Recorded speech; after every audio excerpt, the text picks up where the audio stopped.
అమెరికాలో Trump versus supreme court fight చాలా ఇంట్రెస్టింగ్గా మారింది.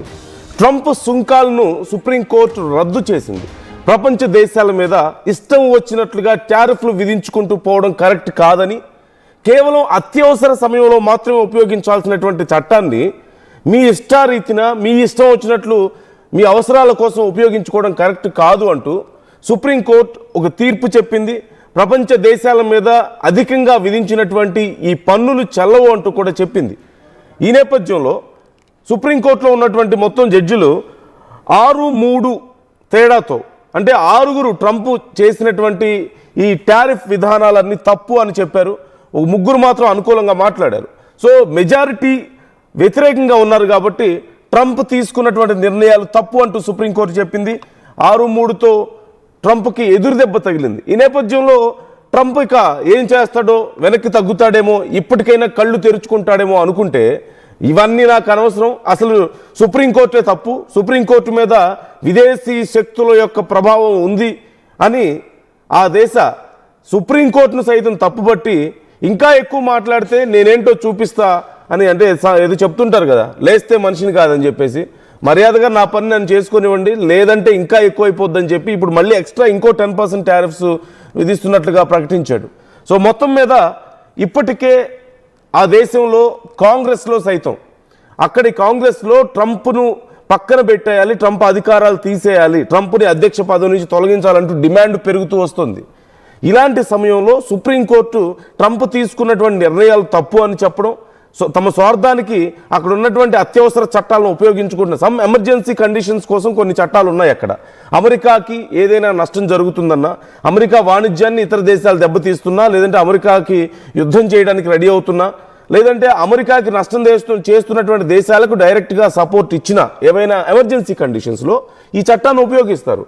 దాని ద్వారా ఆ దేశాల మీద కొంచెం ప్రెషర్ పెంచడానికి ఈ చట్టాలను ఉపయోగిస్తారు. అయితే ట్రంప్ ఇష్టం వచ్చినట్లుగా, అంటే రష్యా విషయంలో ఆయిల్ కొంటే నేను ఊరుకోనని చెప్పేసి భారతదేశంతో పాటు ఇటు చైనా మీద, జపాన్ మీద, అన్ని దేశాల మీద నేను టారిఫ్లు వేస్తానని ప్రకటించింది ఈ చట్టం ప్రకారమే.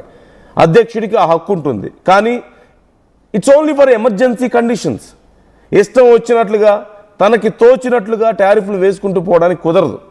ఇప్పుడు ఈ విషయంలోనే అక్కడ తీర్పు వచ్చింది. అయితే ఇక్కడ అత్యంత దారుణమైన విషయం ఏంటంటే సుప్రీంకోర్టును సైతం తప్పుపడుతున్న ట్రంప్.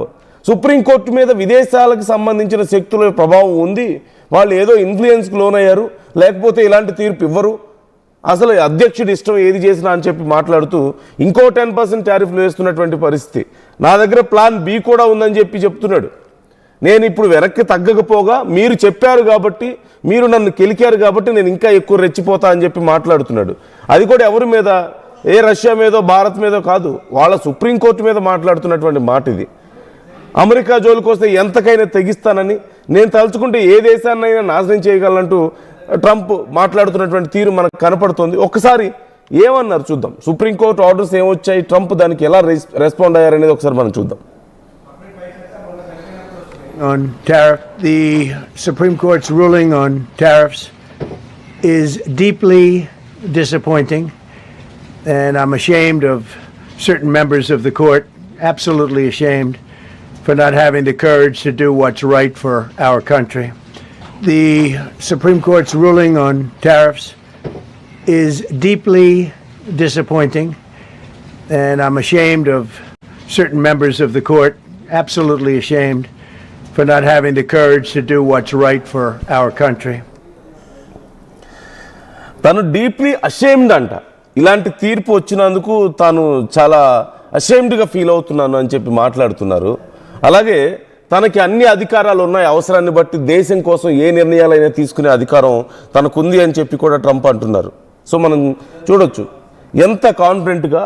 సహజంగా సుప్రీంకోర్టు ఏదైనా ఒక నిర్ణయం తీసుకుంటే మన దేశంలో అయితే ఎలా ఉంటుంది, కనీసం ఆ సుప్రీంకోర్టు తీర్పుని తప్పుపట్టడానికి కూడా అవకాశం లేదు కదా. ఇక్కడ వ్యతిరేకించి వచ్చాం, మాకు ఈ తీర్పు నచ్చలేదు అని చెప్పొచ్చు, లేదంటే మాకు ఈ తీర్పు అనుకూలంగా రాలేదని చెప్పి చెప్పడానికి అవకాశం ఉంటుంది, మేము అనుకున్నట్లుగా రాలేదని. కానీ ఐఎమ్ అషేమ్డ్ ఆఫ్ సుప్రీంకోర్టు అని చెప్పి మాట్లాడుతున్నాడు ట్రంప్. అక్కడ సుప్రీంకోర్టు ఇచ్చినటువంటి తీర్పు పట్ల అషేమ్డ్ అని ఫీల్ అవుతున్నాడు. నాకు అన్ని అధికారాలు ఉన్నాయి, అంటే సుప్రీంకోర్టు కూడా నాకు లెక్కలేదు, అమెరికా కోసం ఏ నిర్ణయమైనా తీసుకునే అధికారం నాకుంది అని చెప్పేసి మాట్లాడుతున్నాడు. ఒకసారి ఇప్పుడు మీరు నన్ను కెలికారు కాబట్టి నేనేంటో చూపిస్తాను. సుప్రీంకోర్టు ట్రంప్ చేసిన తప్పు అని చెప్పిన తర్వాత లేదు నేనే రైట్ అని చెప్పి నిరూపించుకోవడానికి, పగ తీర్చుకోవడానికి ఇంకా ఎక్కువ టారిఫ్లు వేస్తున్నారని కూడా ప్రకటించాడు. ఒకసారి ఏమన్నాడో చూద్దాం. Confirmed and are fully allowed. Therefore, effective immediately, all national security tariffs under Section 232 and existing Section 301 tariffs, they're existing, they're there, remain in place, fully in place, and in full force and effect. Today, I will sign an order to impose a 10% global tariff under Section 122 over and above our normal tariffs already being charged, which have also been confirmed and are fully allowed. Therefore, effective immediately, all national security tariffs under Section 232 and existing Section 301 tariffs, they're existing, they're there, remain in place, fully in place, and in full force and effect. Today, I will sign an order to impose a 10% global tariff under Section 122 over and above our normal tariffs already being charged.